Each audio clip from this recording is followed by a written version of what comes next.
there isn't a sales staff alive that I'm aware of that likes Big Brother looking into their stuff. Yeah. And they're not going to change in our lifetime. The psychology of the sales staff, it's not going to change. But if they know that the plan involves doing something that benefits them so they can touch more prospects across the board without them doing a thing and just taking orders and closing deals or doing the final sale, I think that you'll get the buy-in.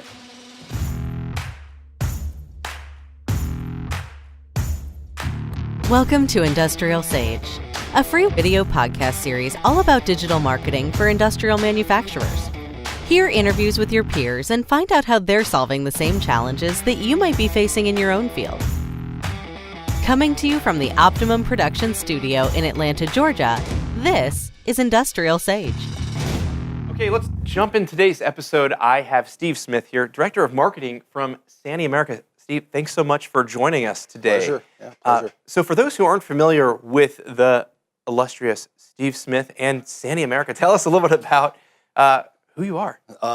Steve Smith, lifelong equipment junkie, flunky. Kind of got into marketing by default because we didn't have a marketing department. I've never heard that before. Yeah, I know it's standard in our industry, but we started from the ground up. I had to learn everything from the ground up, but managed a couple hundred people and got into digital marketing back in the late 90s, which at the time was, we made a decision that relationships were going to be managed differently. And so we just got full boat into the internet, and the rest is history, as they say. But so now I work with heavy equipment manufacturers and dealers and help them improve their brand presence. That's awesome. Yeah. So what I want to talk about for today's episode, and there's a lot of things. Obviously, you've got a tremendous amount of experience. We were talking about, off camera that, you were into this back in the late 90s. I mean, who else was doing that at that time? Nobody that I know of. Yeah, at the time, yeah. There was a precursor to, I would say I was doing Google before Google was Google. By that I mean there was a company called Overture, and Overture had these analytics that they used, keyword bars and charts, and they were 2 and 3, 4 word phrases that if you match the content of that search term into the title tag and the body of your website, you would own the internet. You could have 4 or 5, first place positions, and that's not true today because things have shifted. But it's possible with good strategy to make a huge difference in digital. So it's doable. It just takes a lot of work and strategy. Yeah. So I would ask, back then and then to now, like, how important is it to be able to have that digital strategy, that online strategy? Fundamentally, the most important thing, marketing-wise. Why is that? I just think that people engage with brands differently. I think that they do a lot of research in the beginning. They're kind of qualified before they buy, and we can't control that buyer journey. Yeah. And so if you're creating a good first impression and you're doing this throughout the course of their interaction with your company, I think by default they're going to give you a chance. Yeah, absolutely. Yeah.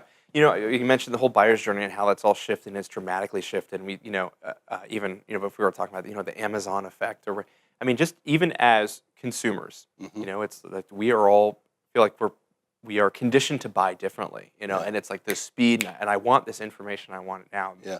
And it's no more of a, let me make a phone call to a rep and try to, set up, to get some, preliminary information, and I'm going to wait however long it takes them to get back. We want that immediately. We want it right now. Yeah. So, one of the other things that I think was interesting, that I really want to talk about on today's episode a little bit more is really this whole thing around CRM. Okay. So, a lot of thoughts on CRM. Yeah, a little bit, huh? A lot of thoughts, yeah. So,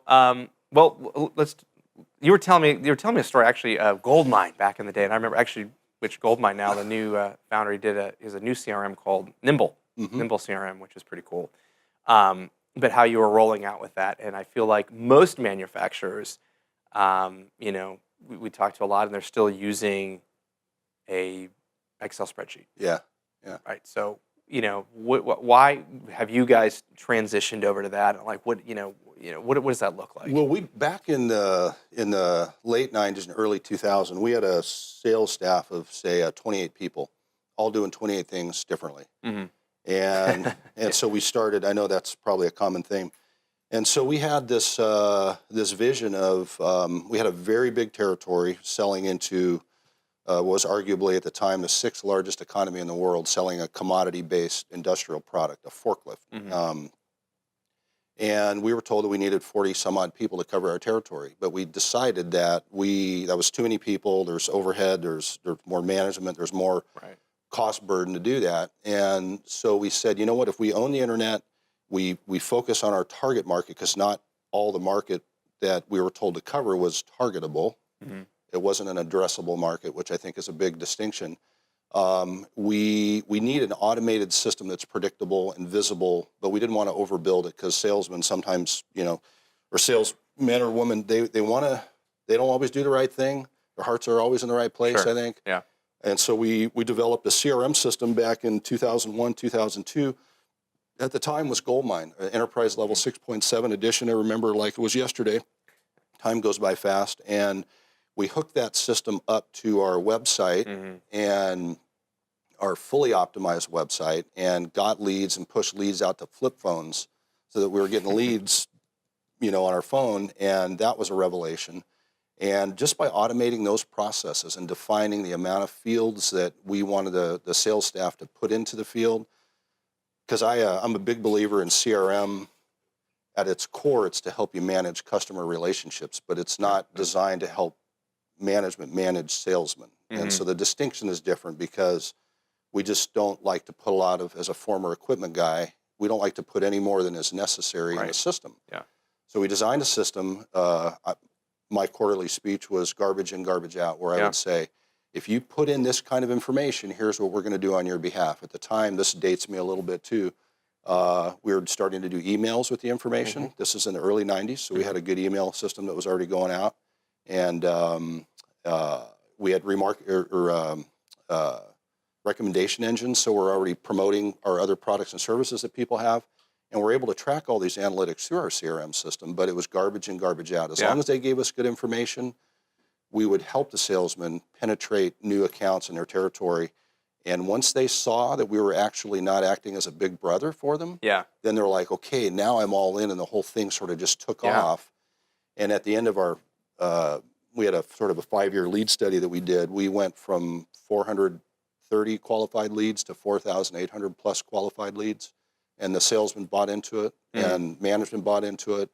But the key at the end of the day was we didn't overbuild the system, and we didn't overcomplicate it, because I think that's, in my experience, people overbuild CRM systems. They have the best of intentions, but very seldom are they actually installed and done correctly.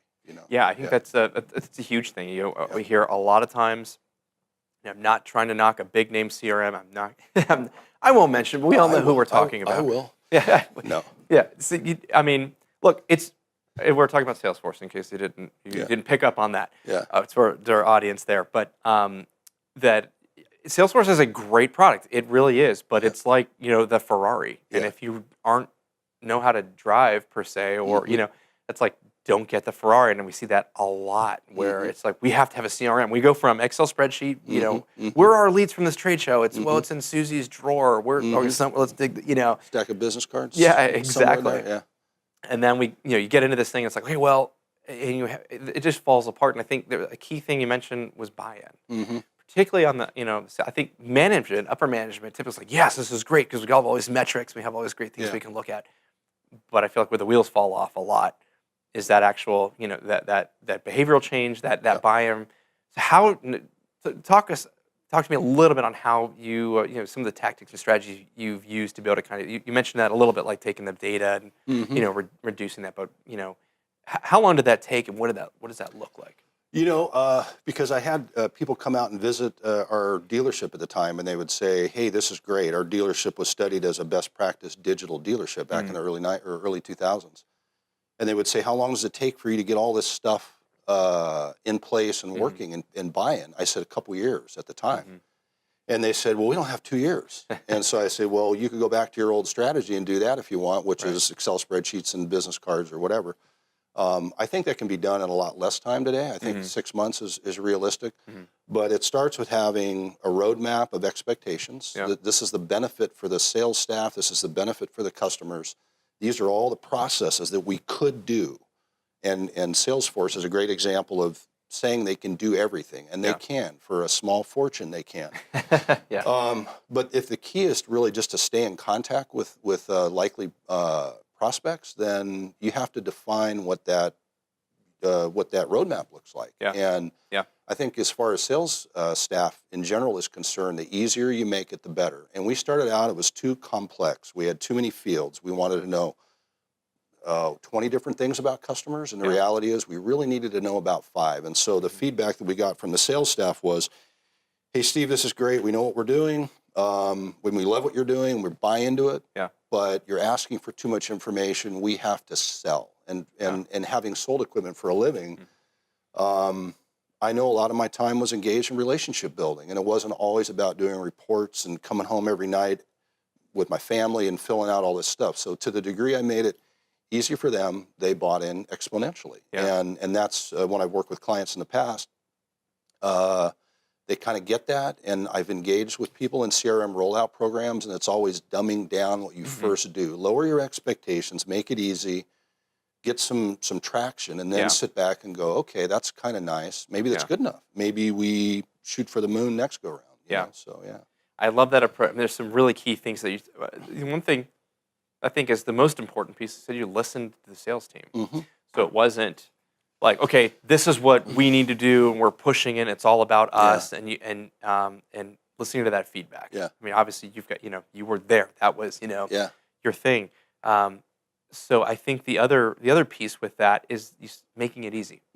Make it really easy, and I think that's where we get all tripped up. Like you mentioned, we want all these fields, we want all this customer data, we're gonna have this, and it's like, am I data entry, or are we selling here? I think I think all the intentions of management and IT, whoever's involved in the initiative, are always well-intentioned. But if they haven't sold equipment in the field and don't know what that's like, it's great to start out with these plans. But the reality is they haven't lived that life, and so they don't know how challenging it is. And we used to have this saying, see 20 people in a day, when you can physically knock on people's doors and visit them, but you can't do that now.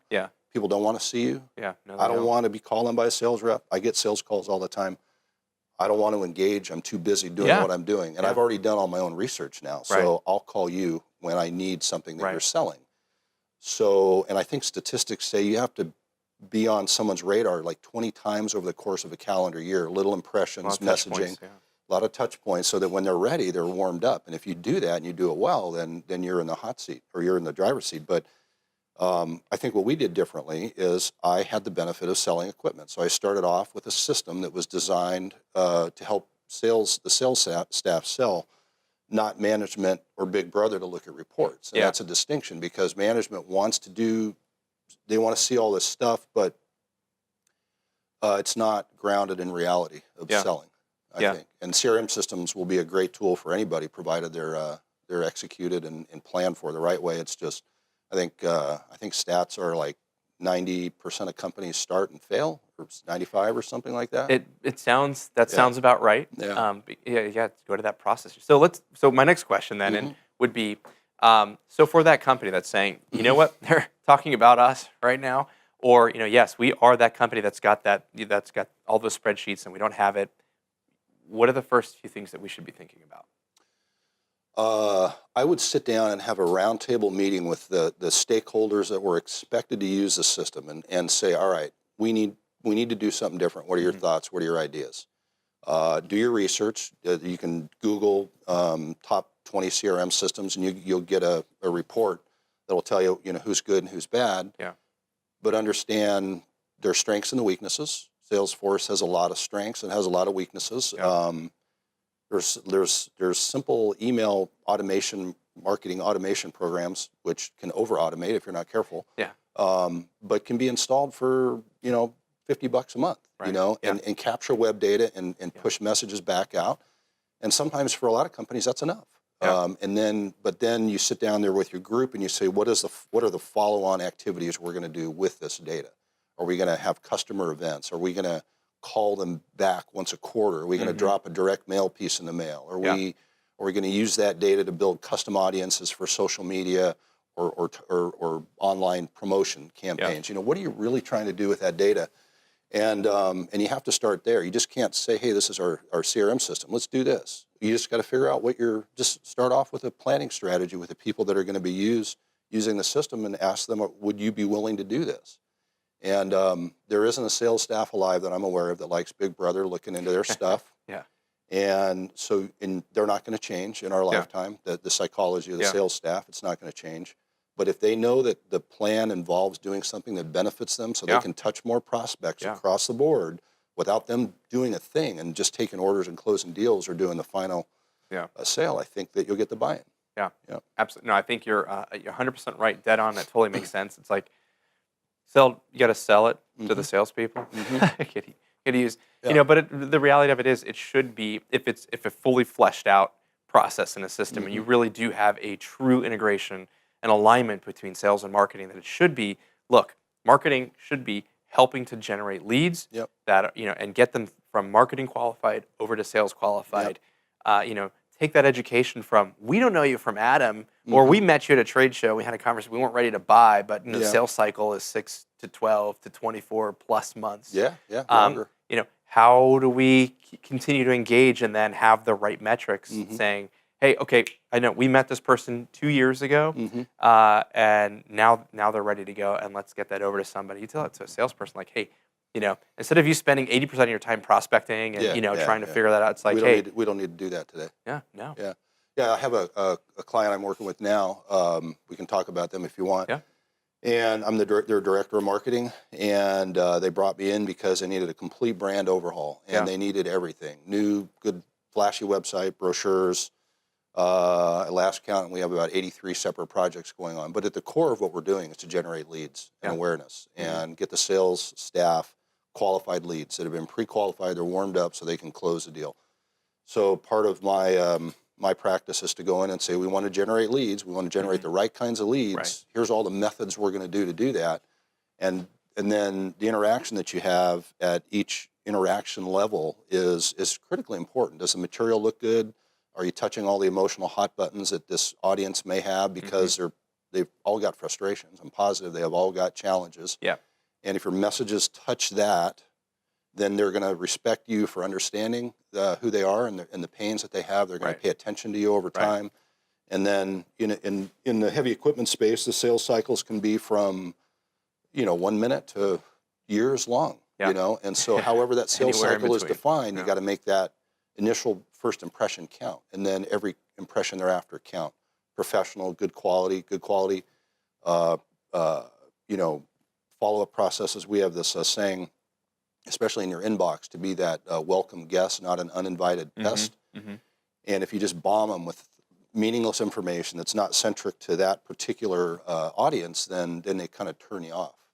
So that balance is it's important to understand up front. Yeah, no, absolutely. And you don't have to look very far. Just look at your own inbox and then get a sense of what do you value versus what, delete, ignore, or doesn't get through. And I think that, a lot of great things there.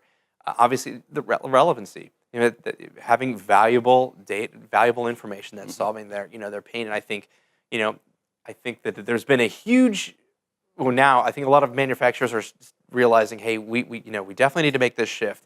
And the marketing message of yesterday was of like, hey, but we're the big brand, and we're buy us for no justifiable reason. Right. Yeah.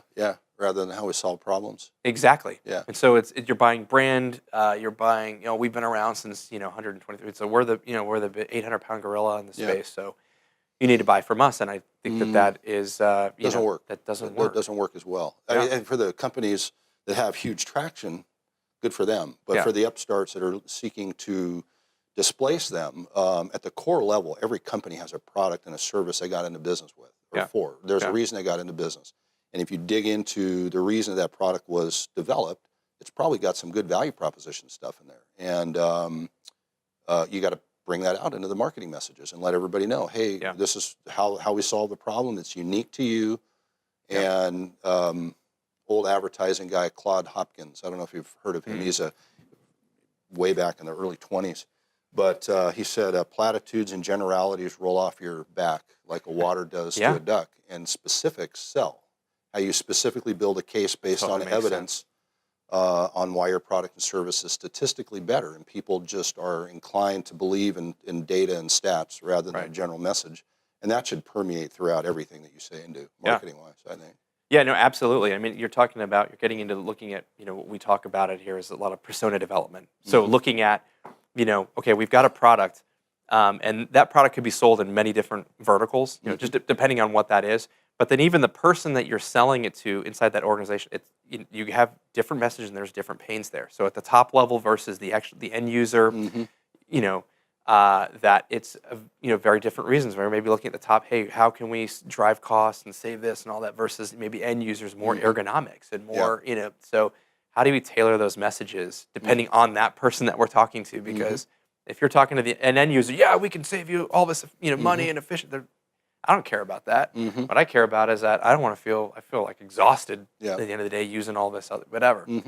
So and in our industry, for example, uptime, having the equipment run all the time. And the support services that you put around, and your 24/7 contact information, and your uptime plan, or whatever creative marketing program you want to put together. The customer makes money in our space typically by having equipment up and running all the time. And when it's down, it costs them money. So you have to build your support programs and your messaging around that. This is how we're going to keep you up and running, and instill some confidence in this new prospect before he becomes that customer. And I think, at the fundamental level, every audience has hot buttons you got to dig into and say, what do you hate most or fear most in your day? What does a customer hate or fear most? And when you understand that answer, it drives the marketing messaging and makes our job easier. But I think a lot of companies, they don't take the time to do that, or they sort of assume that we know what's best for the customer and don't do that. Yeah. Ask the customer, do surveys, get in there and take the good news with the bad news, and even ask about how your company's currently doing. And it is what it is. And then go back to management or whoever you're trying to sell the concept of marketing to, and say, we got some work to do, or we got some strengths we need to focus on. But, we've got some work to do. Yeah. As they say, you can't fix what you can't measure. Exactly. Yeah. So whether that is, customer feedback, talk about, net promoter score, whatever, if you don't have the data, or you don't have a way of being able to collect it, then you're just kind of like, It reminds me too of, talking about, it's like even with a lot of product development, it's the same thing. It's like, oh, we can make this, and this is amazing, this is super cool, this is going to be awesome. And it's like, okay, we have it. The customers, is that a real need that the customers have? Is that exactly. Yeah. Well, I mean, and that's that's a big challenge. Yeah, definitely. So. So listen, I've really enjoyed our conversation. I think we could go on for hours talking about CRM and marketing. And is there anything else you want to add to the conversation there before we wrap up? Any last parting thoughts? Maybe to a company that is still on that saying, we need to make this jump. We need to make this jump to CRM. You must make the jump to digital CRM in a comprehensive approach, for sure. I think not doing that, you're leaving opportunities and money on the table. I think for our industrial network or industrial audience, we have nothing but upside on all levels, and there's nothing that we can't do. It's not like somebody says, "Hey, I want you to build a rocket ship and go to the moon," which is an analogy I use. I can't do that. Like I'm overwhelmed with that.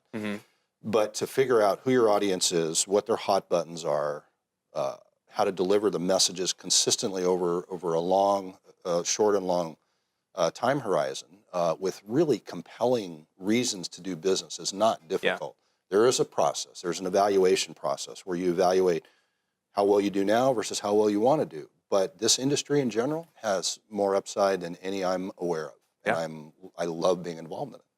Awesome. Yeah, well, we agree 100%. That's why we love this. Here at IndustrialSage, we're super excited about it. So thank you so much for coming on and sharing a lot of valuable information and your story and your background. I think a lot of our audience will really latch on, and I think what you're saying will really resonate. So just got to take that step. Take the step. Take that step. Call this guy. Or these guys, right? Yeah, look, I mean, this is awesome. Thank you. Yeah, you're welcome. Thank you. You very much. All right. Okay, all right. So, another awesome episode here. If you haven't picked it up yet, if this is your first episode, well then, get excited. We're talking about this all the time. If you're a listener, a loyal listener or watcher, depending if you're watching the videos, we talk about this all the time. You have to make that transition. But there's a lot of a lot of really key pieces for me on here, particularly with the CRM piece, because that is something that comes up all the time. We talk to tons and tons of manufacturers, and you hear that story of, we're going this way, and we're going 100% into Salesforce. Look, I'm not knocking Salesforce. I'm just saying I'm knocking the process. That's what I'm knocking. Salesforce is great, but you gotta crawl, walk, and run. Right? So let's just start this off right. And I love the advice where Steve was talking about saying, listen, before we make this evaluation, bring everyone together, get that roundtable, talk to the sales team, get some ideas. What are those challenges are? Because he's totally right. If you haven't actually sold these products, you don't understand. We were saying, we want all this information from a marketer standpoint and from a management standpoint. We're going to generate all these reports and everything. And that's really a huge pain and a challenge for them. And you know what's going to happen? They're going to resist. And I know a lot of you probably are saying, yeah, that's exactly what's happening in our organization right now, is we've rolled out with this and people aren't using it and they're resisting. We have to make it easy. We have to be able to show what's in it for them, because really at the end of the day, it should be the shared unified goal. So anyways, thanks for listening. Listen, if you are listening to on iTunes or anywhere on any other podcasting tools there, we'd love a rating or a review. If you are on social media, we'd love you to share our content. And listen, if you are not on the email list, you need to get on that. Go to IndustrialSage.com. We've got all kinds of valuable assets. Not only are we going to release these episodes and other educational content, but we've got some special content for you. We've got digital marketing planner guides, insights, persona development. We talked about that in here. All kinds of tools and resources to be able to help you to really take your organization and take it to the next level. So make sure you sign up there. If you have any questions you'd like us to answer, we'll make an episode out of it or answer another episode for you. Go to IndustrialSage.com/questions. We will answer those for you. We love doing that all day long. So thanks for watching or listening. I'm Danny Gonzalez, and this is Industrial Sage.